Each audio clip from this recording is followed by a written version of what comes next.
Start recording. All right. So welcome. Happy Friday.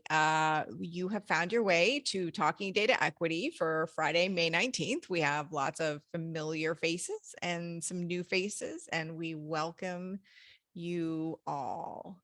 My name's Heather Kraus, and I am a mathematical statistician, and I am the founder of a company called We All Count, and We All Count is really focused on one thing. We're focused on equity in data. And one of the very best things that we do is this. Fridays, we do Talking Data Equity. And it is a free, informal gathering of anybody who is working on data equity.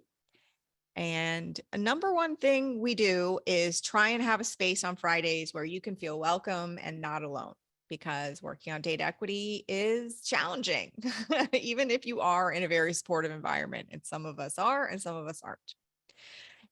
The other thing that we do is we take this time to talk about the practice of data equity. We talk about some practical things. Sometimes we do really technical topics, like how to do a specific type of statistical analysis or how to write code, or exactly what's the best way to choose categories of some kind of demographic data. And sometimes, instead of just choosing a topic, we have a special guest. And today is one of those days.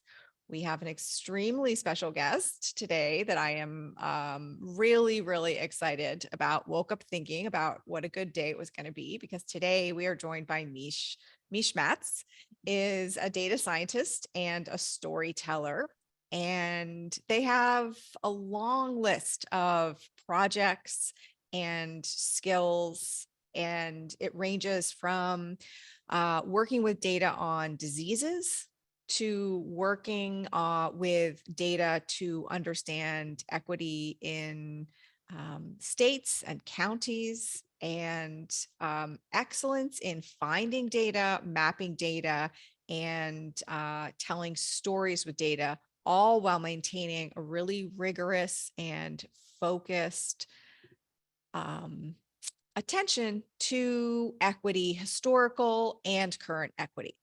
So I am going to stop talking and turn it over to Meies. And like normal, we are going to record this. Sorry, Meies, I'm going to have to do 30 seconds of housekeeping because I totally forgot. What is the housekeeping is that we record this to share in our communal data equity forum. There's a link to that in the chat.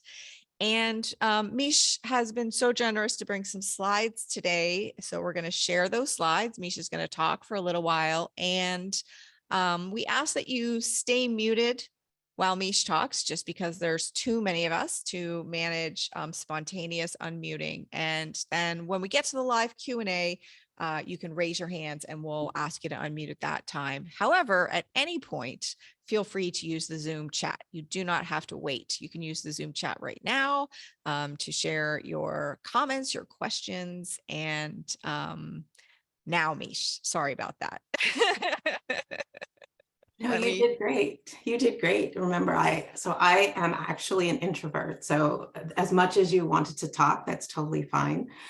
And that was a wonderful introduction. Thank you.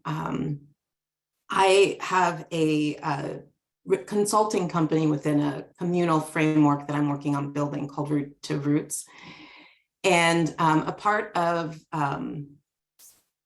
so I'll start a little bit about my approach. So I am, I've been called radical. I've been called that, that doesn't make sense. I've been doing this work for quite some time, and it's such a pleasure to see that not only is there Heather's spot, but Dr. AJ Atkins Jackson, who is one of my mentors, and many other folks in this work who are starting to talk about the work that I have been doing for a long time, in just talking about how we need to look differently at our data. So I study actually the social epidemiology of violence. That's what I do in my outside of work time and my fun time. And so I look at how the construct of violence, structural racism, which is really founded on anti-Blackness, I use that as my framework for a lot of the work that I do. And I use Black women as my baseline because there's just a plethora of research that shows us that Black women, our bodies age faster, and not just in the US. We're seeing these same things in Africa. Their telomeres, I know someone brought it up in another presentation in the past. So they've been studying why these things are happening. And since in the United States, Black women are the only population for whom income, place, and education don't provide better outcomes, they actually get worse outcomes in maternal and infant death rates, in quality of life, in depression, a lot of things. And so as someone who is at the intersect of many identities, so my name is Meies Matz, my Hebrew name is Mishe Ahava, and I am Creole. So I am, through my mother's side, I am Siksika through Canada. So that is Blackfoot would be the translation of that, and French and African American. And on my birth father's side, I am Gullah and Spanish and Jamaican. And then on my adoptive father's side, I am Black and Cherokee. So I'm adopted, was adopted by him. So when you are adopted by someone as Cherokee, you become full Cherokee. So I bring this up because we're going to do a little activity before I delve deeper. So everyone get ready to type in as my entry point. So I would like everyone to just take a few seconds and think about if they were a tree, and write what tree you would be in the chat. And I'm going to give 60 seconds for us to type our trees in. Ooh, you guys are doing amazing. I'm loving seeing this. I should have had the app where we could all see like what we did, but it's okay. It's okay. I can get the transcript and do it later and send it to Heather. We're doing research, guys. We're doing some research.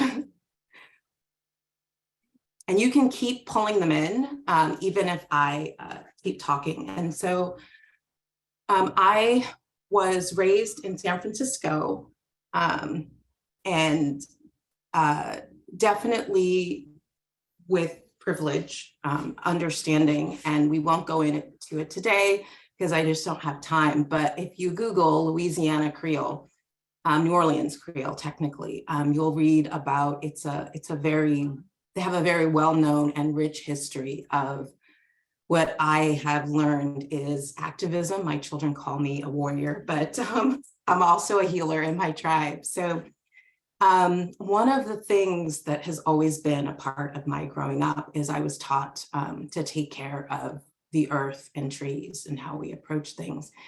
And I'm bringing this up because there are many ways of knowing that I grew up with that I'm learning through science. There is an intersect. And so I always say, if we don't see it in the data or in the work that we're doing, then we have to puzzle through. So that's what I do with my company. I'm a puzzler, I'm a data puzzler. You would call me in if you are trying to figure out what you can't see in the pattern. And so, next slide. And so why is this important? It's because each of us, you've all put in different trees, and I don't have the time yet to look at them all, but thank you so much for telling about your tree. And one of the ones I saw, a willow, I saw it many times, but I'm going to say a little bit about the willow. The willow tree and the pussy willow tree are trees that my mother revered and taught me much about. And I don't know if everyone knows, but willow bark is a way that you can reduce fever. And so when I ask what kind of tree are you, I'm really asking people, who are your people? What is it about you? Tell me a little bit about yourself. And if you tell me about the trees you love, it tells me a little bit about who you are and where you come from. And I do that because I believe that the categorization of race is very much a structure, a construct that was created to perpetuate financial gain. And when we move away from that understanding, it also, the way it does that is it separates us from each other. So many reforestation efforts, I'm going to talk about trees again, are considered successful when a large number of trees are replanted in areas where clear cutting has rendered large tracts of land and treeless areas, large tracts of land treeless. And so we used to think that just replanting the trees would essentially turn something that was barren back into a diverse forest. And this is one of the areas where the knowing with which I grew up and the science have come together. So Suzanne Simard has started to lay the foundation of that to rest. And she talked about in her 2016 TED Summit talk that trees are not actually fully independent entities. They have a neural network underground. And she's put in 3 decades of research. There's other research and there's books that I can share about the language of trees, but a forest is much more than what we can see with the naked eye. She talks about forests actually communicate with each other and they can recognize their own sapling. And not only can they recognize their own sapling, but they do things to protect each other and to make sure that that all works. And so when I say that we are each of us a data point, we are, and data exists within a construct of connectedness. So if we're doing analysis, we can't ever think of data as just one point in time or place. Next slide, please. And so there's this wonderful doctor that I follow on Twitter, Dr. Diedrich Williams, and he talks about in our algorithms, if we interchange systems of oppressed, which equals a societal construct, with intersectional identities, which is individualistic and actually reproduces essentialism, then we are reinforcing harm with our lack of understanding. And so it's kind of like with the forest that I talk about, because Derek Markham writes in his Tree Hugger blog of what I think is an excellent analogy. And so he talks about, he narrows it down to, there is considered, they call it a mother tree. It's just the tree who is responsible. It could be her own sapling or it could be another, but they'll reduce their own root if there is competition for resources that are elbowing out those over whom they are charged. And so they will send more carbon below ground. They will change how their leaves grow so that there's more light given. They send messages of wisdom onto the next generation of seedlings. They've used isotope tracing to look at the carbon moving from one injured mother tree down to her trunk. And if she's dying, that download happens at a rapid pace so that all of the trees in the forest that are connected with that linkage know what diseases there are. They understand how the seasons might have worked. There are lots of information that's transferred through that. And when we think about how trees talk and work together to reduce the stress on each other and on those growing seedlings, then we can understand, I think, a little bit better about why it's important that we don't extract humanity from our data points. Next slide, please. And so here is an image of what I would call one-dimensional analysis, or in another way, the world is flat. We know historically that at one time, everyone thought the world was flat, and it was documented and believed to be so until they discovered the world was round. And I use anti-Blackness because while there was enslavement prior to the transatlantic slave trade, there were a series of very calculated moves made that got to the transatlantic slave trade by those who colonized and post to create a construct within which it could be perpetuated. And slavery hasn't technically ended, it's just reformatted. And so when we do analysis, around data. We look at data in silos and we don't understand that we must have data solidarity. And so this visual is an excellent image of where the discourse around racism resides, at the individual data marking point, which is typically the end of slavery. And so until we see the gaps in our analysis and we begin the hard work of critical discourse on what is missing and why, we only reinforce the structure of harm within which we all reside. We see it, the impact in varying degrees, but it actually harms all of us. Next slide. And so here is a way when I do my work. So I always start to try and make a timeline of the data that I'm looking at. And so this is American history, race, and prison. It's a timeline from the 1860s to the 1970s. And it's really important when we look at this timeline and we look at all the different points along this timeline of how we have major economic and demographic events, then we have racism and fear, and then we have criminal justice practices and policies.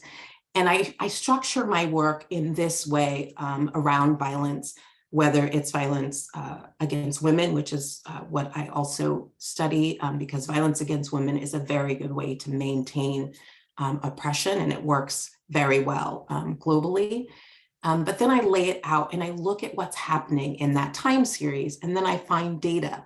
And so what I found interesting when I was working on the slides for this is I found that the International Convention for Civil and Political Rights, the ICCPR, has differentiating Article 27. And this article spells out a unique relationship of the state to its national minorities, from immigrant minorities and subgroup minorities. And in the United States, only Native Americans, African descendants, and Chicanos are national minorities in this country. All other minorities are either subgroup or immigrant minorities. And so this is another good reason why understanding anti-Blackness, if you're doing data equity work, is so crucial. So the United Nations Declaration on the Rights of Minorities basically define national minorities as having unique characteristics, and that they are within the national boundaries at that time a nation was formed, and that they had a significant role in the formation of said nation. In addition to Native Americans, Africans in America, and those who are Hispanic that are defined as Chicanos, and that's because their land was annexed to America in the Mexican-American War.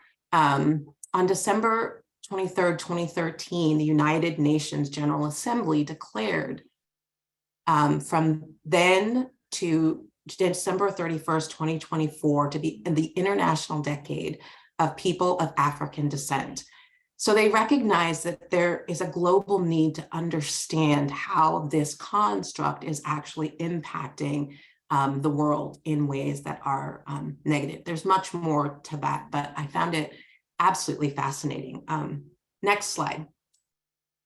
And so if we think about, this is a simpler timeline. And so I used African American, and we'll see another one next on Native American, because I also believe that if I am not a part of the population about which I'm speaking, and I don't have someone presenting with me who is, then I choose in my work not to speak to the history because I would not have firsthand knowledge. And I do the same in my research.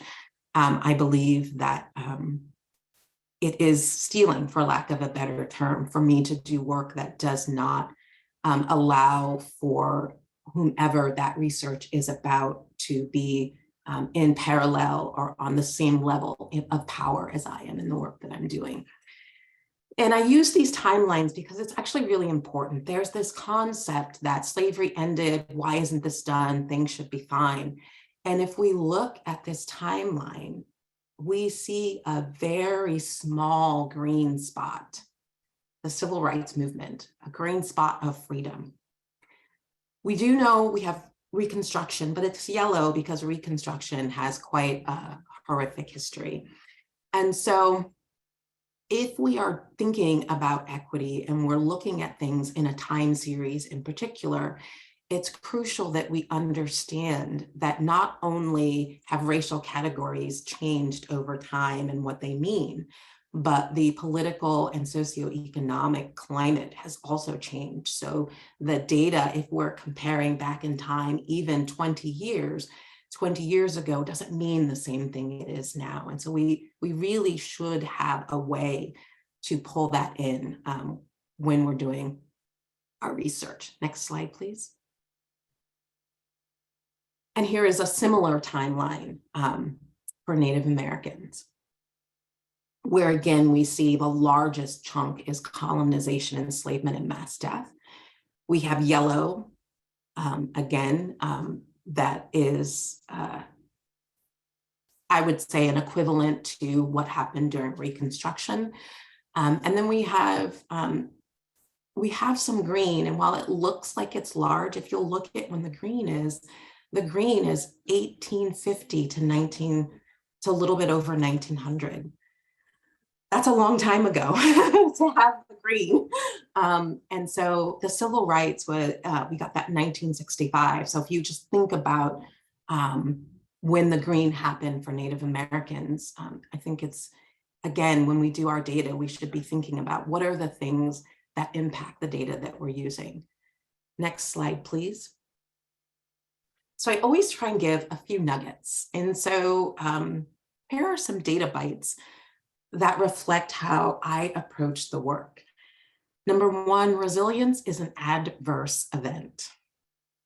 The EJI project has documented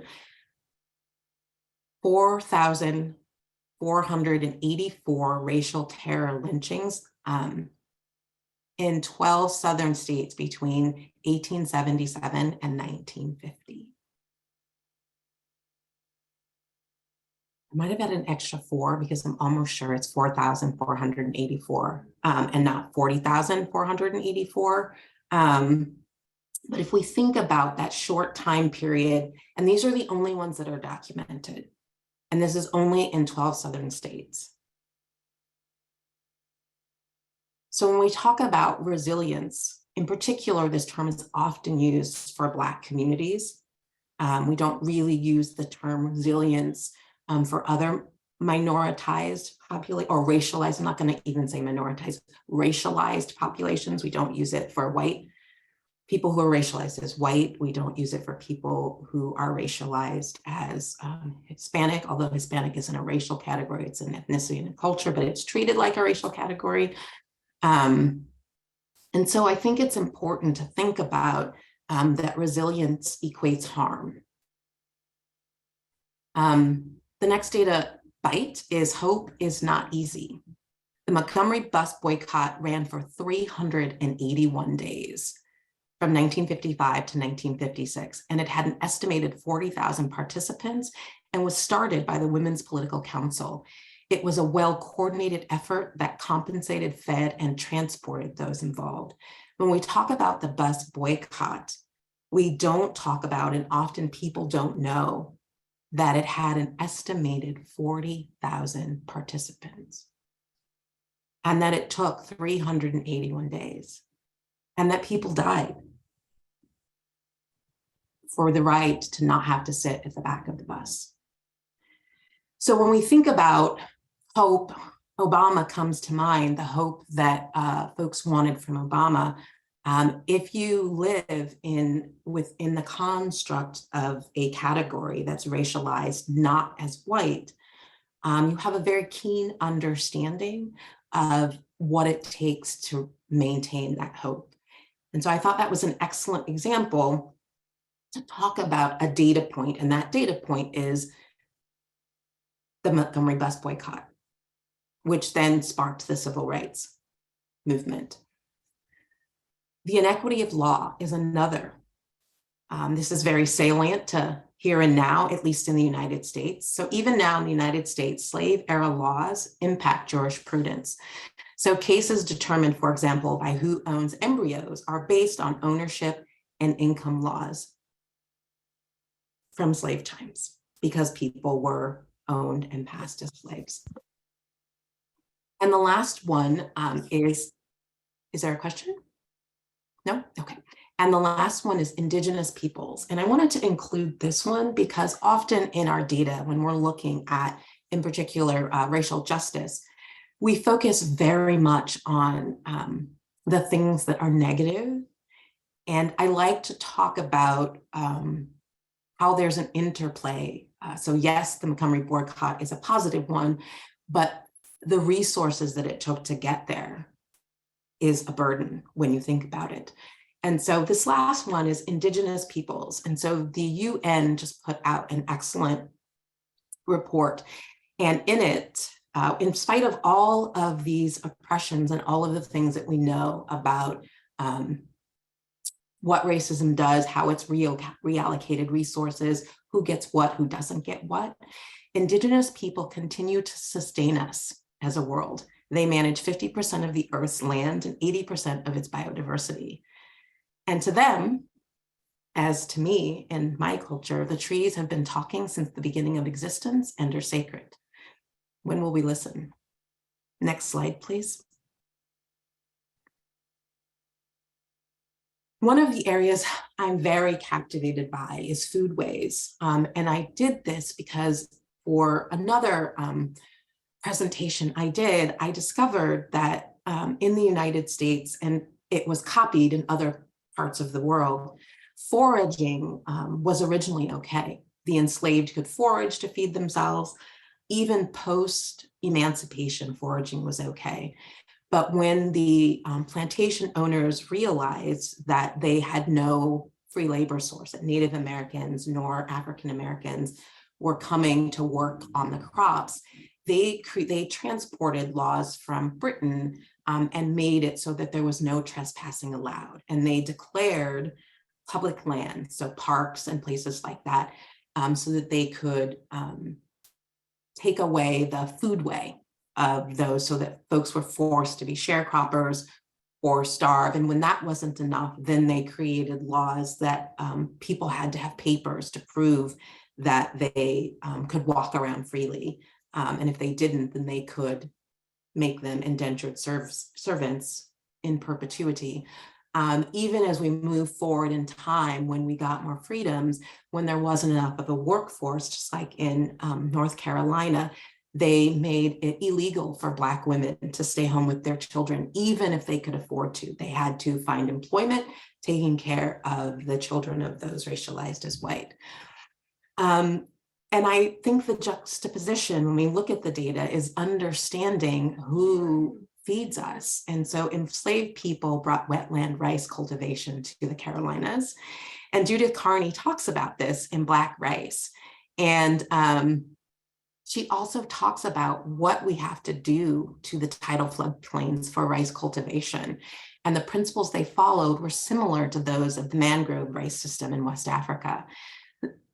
This is actually an incredibly intricate system. So the farm ways that I grew up with are, I have learned as an adult, not the typical farm ways. The biodiversity in growing that I was raised with is atypical to agribusiness and most farming that's done in the United States and Western countries. And so I felt it was really important to really be clear about when we extract, again, when we have conversations or we do research in particular around what communities do and don't eat and how they are or aren't healthy, that we have a very good understanding of how we got there, and that it's a structure. And Jim Crow is very, very powerful because property law does not change in response to economic opportunities. It is an ever evolving efficiency, says Brian Soares in his article, Race and Property After the Civil War, Creating the Right to Exclude.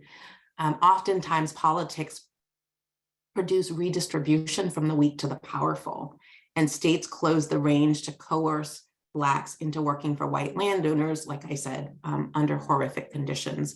This is where we get the Black codes. And to be very clear, these Black codes did not just impact those racialized, what we think of as Black now, but at the time, Chinese were racialized as Black as well. So again, when we talk about racial categories, we have to understand that that changes over time. It changes dependent on who your tribe is, how your tribe determines participation in their tribe or the country that you come from, how you recognize yourself, how you might fill out a form. So racialization categories are not static, and they're very much a part of a construct of harm. And those are things we need to keep in mind. Next slide, please. So I'm of a belief that good trouble grows good data. So I'm trying to always make as much good trouble as possible. I'm not sure it comes across as good trouble all the time to the recipients, but I believe it's important to question. And so there's this amazing resource that I use called the Data Harm Record.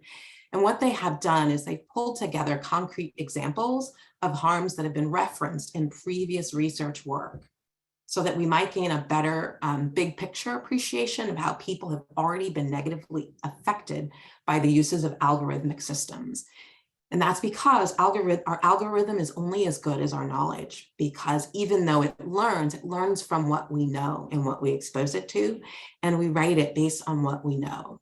So the idea is that of their project is that we can learn a lot by paying attention to where things have gone wrong and by considering data harms in relation to each other.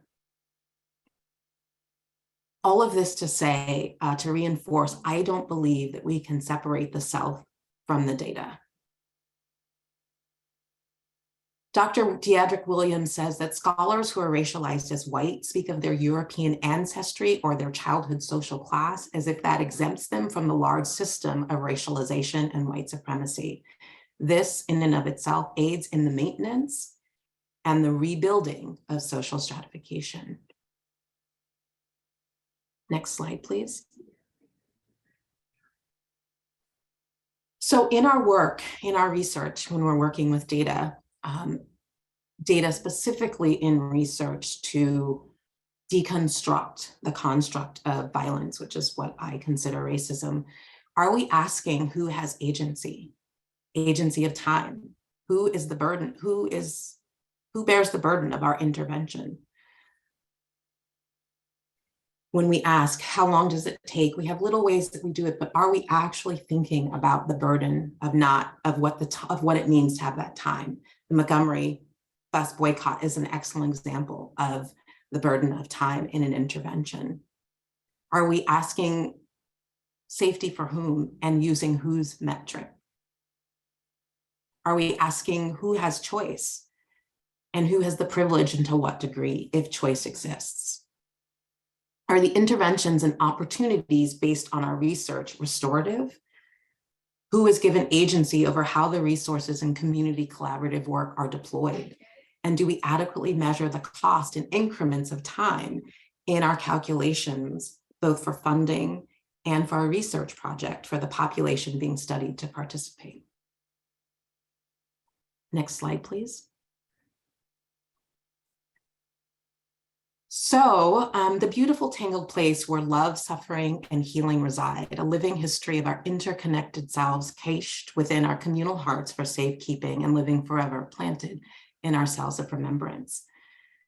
So I wrote a poem to describe data that we see in these roots of this tree.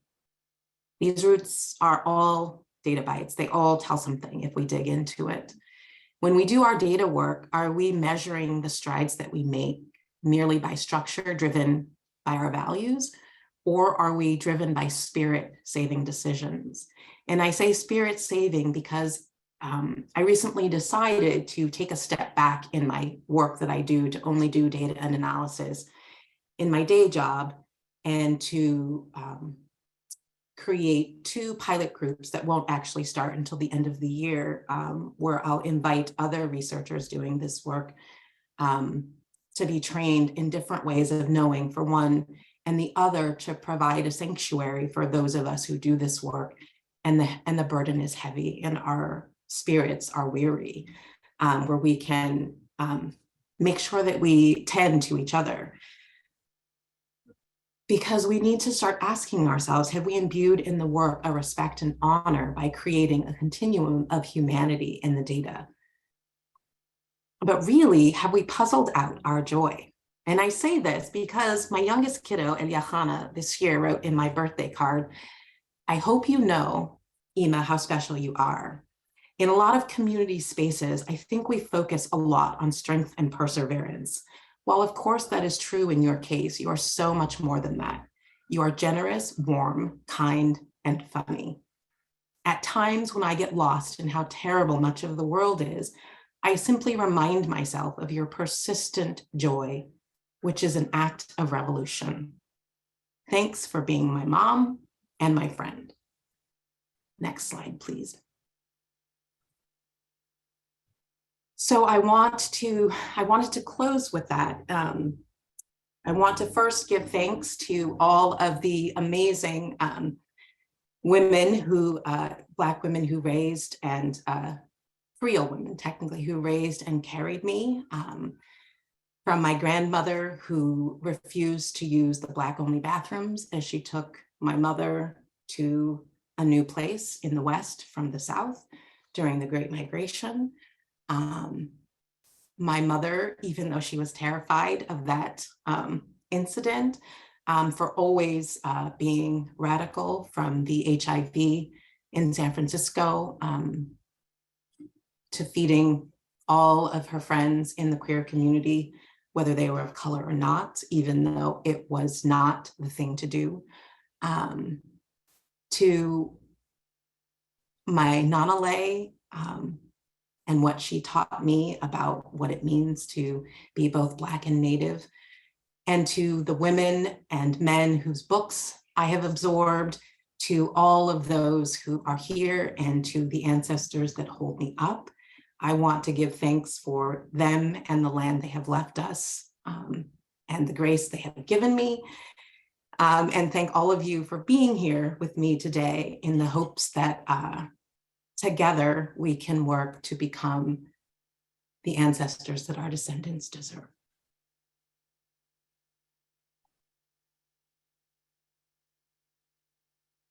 Thank you so much, Mish. That was absolutely beautiful.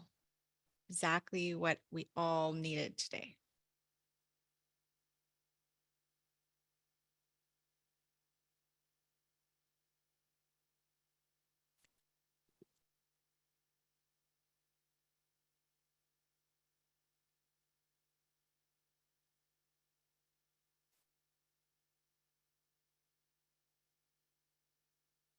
All right. I agree. I think we're all having a moment of silence and gratitude. Thank you so much, Mish.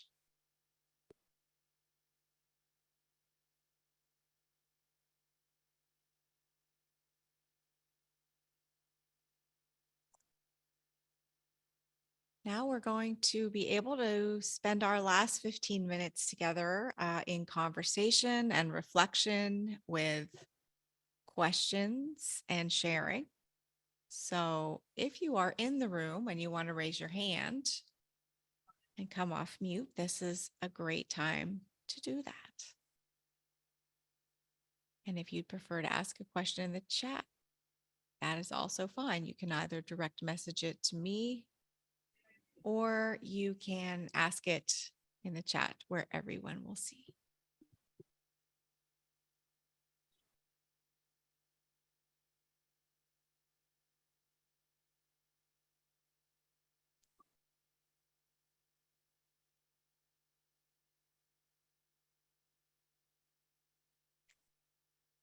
Okay, we have a few people. I'm not sure I'm going to get you in the order that you raised your hand, but we'll do our best. So Eileen, go ahead. Thank you, Heather. Thank you so much, Mish. My name is Eileen Doldelau, and I work for Oregon Health Authority. I started working at OHA last year, and as I know that you know, it's very hard to do this work, especially in state systems. And I was wondering if you had any tips as to how we can continue to push when it feels like the entire system is essentially built to thwart our efforts. Thank you. And so much gratitude to you. I'm a huge fan of yours. Thank you, Mish. That is an excellent question. Do I think the work still needs to be done? Yes.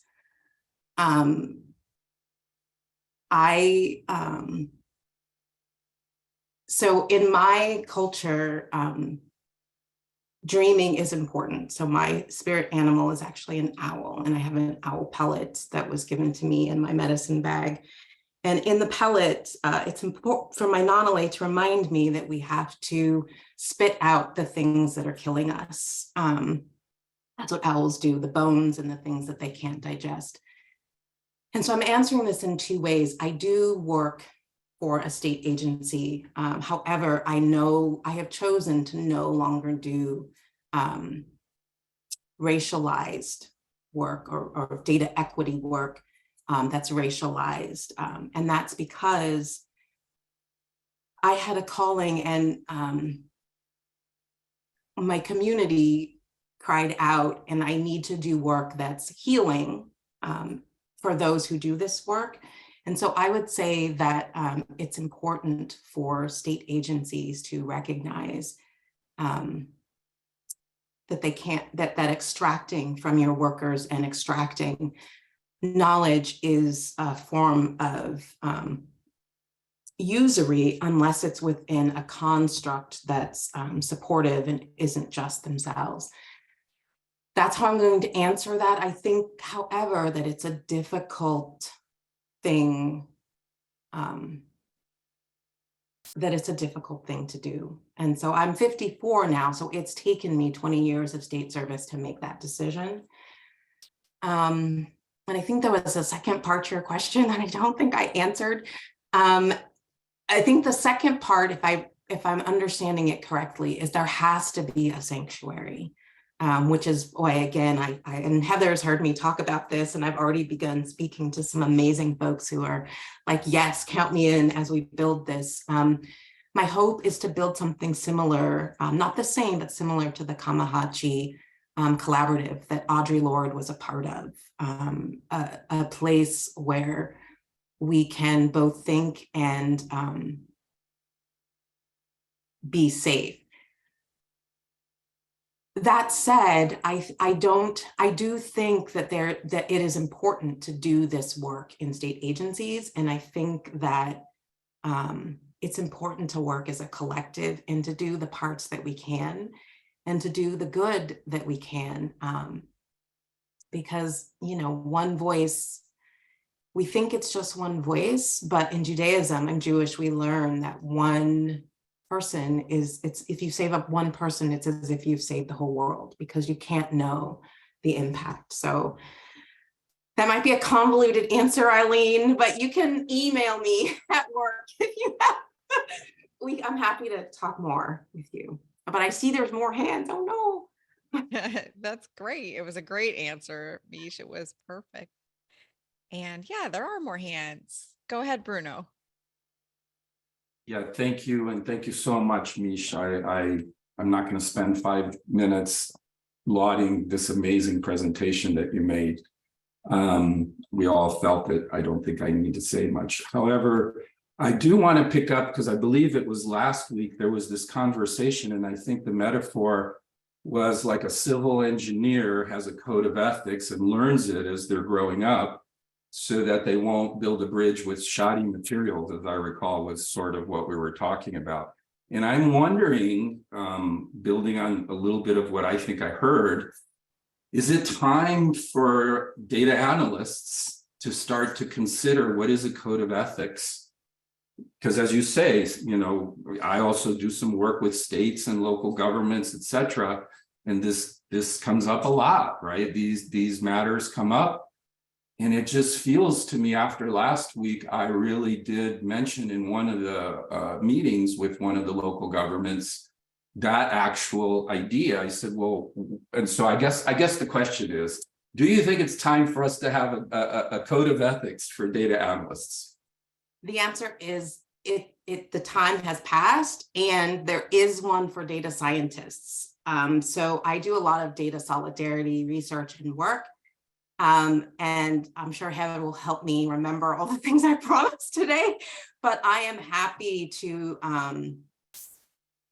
provide kind of, if people have questions about resources, a link to that. It's an evolving body of work, but yes, and there is one, and I try to I follow it, and I try to add to it. But what a great question, because you got me to share a resource. Thank you. Thanks, Bruno. Thank you, Mish. Okay, thank you for waiting so patiently, Elizabeth. Hi, Mish. That was amazing, and I know you've heard that a million times, but today, I was just so impressed on how you incorporated such a creative way of expressing data equity issues with this kind of a human-centered approach and with a creative approach. And I'm wondering, I also work in state government in Minnesota on data equity issues, and I'm interested in how I could bring that sort of creative, sort of humanity-centered approach to the work that the data analysts do. I myself am not necessarily steeped in that tradition, but do a lot of qualitative work in the past,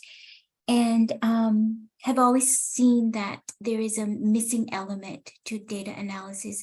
And I love that you brought in that sort of creative approach. How could I do that in this work that's so, in this workplace and culture that is sometimes so rigid? I'm going to send a link that I really liked by a comedian where she talks about hope is hard. And I'm going to start with first, thank you for the question, and thank you for enjoying the session. Heather is the only one, well, and folks who know me in the room who understands what it takes to get those 13 slides. And so the work is not easy. And so in particular, and I would say across all organizations, DEI work is not funded for solutions. It's funded for afterthought. And so I believe in rigorous science, and I have the honor to sit on Dr. AJ Adkins Perkins Marvin Gray Matter research. So it's researchers from around the world. She invites us, but we work on a specific project, and we deconstruct it piece by piece. And I had the pleasure of being invited because she said, and I quote, "You are like the data finder. How did you find this data?" And so the reason I say this, and I talked about trees, for the pilot that I'm starting, I actually believe that we've been doing it in such a way where we're working in silos, even though you're for state agencies, and it doesn't work that way, because there are things I do really, really well, but there are things that AJ does really, really well. There are things Heather does really, really well. And until we work in concert together, and so we have our sessions. Sometimes I do hackathons, or we work on at night. We do these outside of our work hours, and we break it apart. And we're going into year 2 that I've been on it, but she's been doing this for quite some time. So I want to be very transparent that the work that I do in my fun time, whether it's helping folks learn how to write code for software that is equitable, or that takes it into account in its algorithms, or whatever else I might be doing, it is a part of a continuum, and I'm not doing it alone.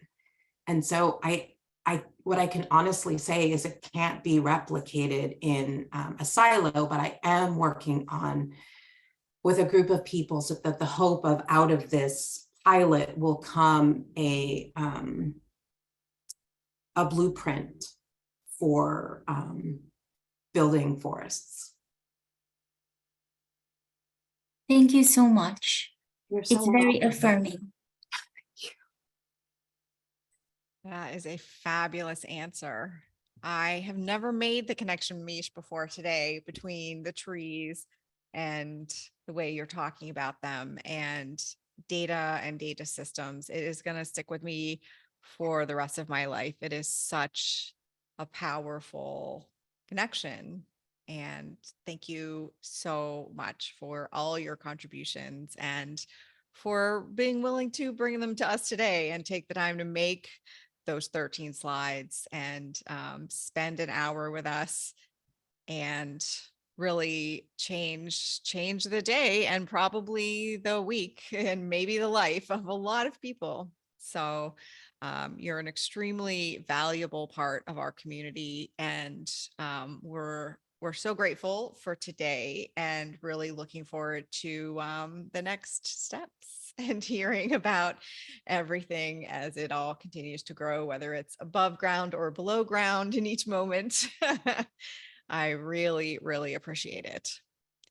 So as is our want, we're going to try and leave it here at 5 of so that nobody has back-to-back meetings. And next week we are meeting again, even though it is, I know, the Friday before a long weekend for many people in the United States. But we have a very good guest speaker, Danica Shipley's joining us. And Danica is a senior person who does people analytics at Red Hat. So maybe a different job description than Mish, but a real commitment to equity and thinking below the surface. So we won't be losing the thread. And yes, to the people begging for the resources and for the recording, a lot of people are already saying they want to listen to this again, and I'm sure I will be as well. So, oh yes, I don't actually have the link ready. All the recording and all of the resources are always found here on our community data equity forum. It's not a membership site. You don't have to pay money or anything like that. It's hosted on a proprietary We All Count server, so we don't scrape your data or serve you ads. We don't follow you around the internet. So yeah, if you go to that data equity forum and you click on the heading that says events, there's a really long thread of all the talking data equities, and the recording of today's will be there as soon as it's processed, which takes a couple of hours. And then we will add the resources and you can add your own as well. All right, so we're going to leave it there. Huge thank you to you, Mish, and to you, everyone else who came to be a tree in our forest.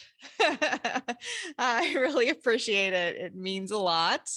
And have a really good rest of your day. Bye, everybody. Bye. And Heather, are you saving the chat also? Yes. Okay, sorry. Yeah, I'll save the chat. All good. Okay. I want to look at the trees and do a little analysis. Thank you so much. I'll send it over. Okay. Bye. Be well. Bye, Bye-bye. honey. Bye.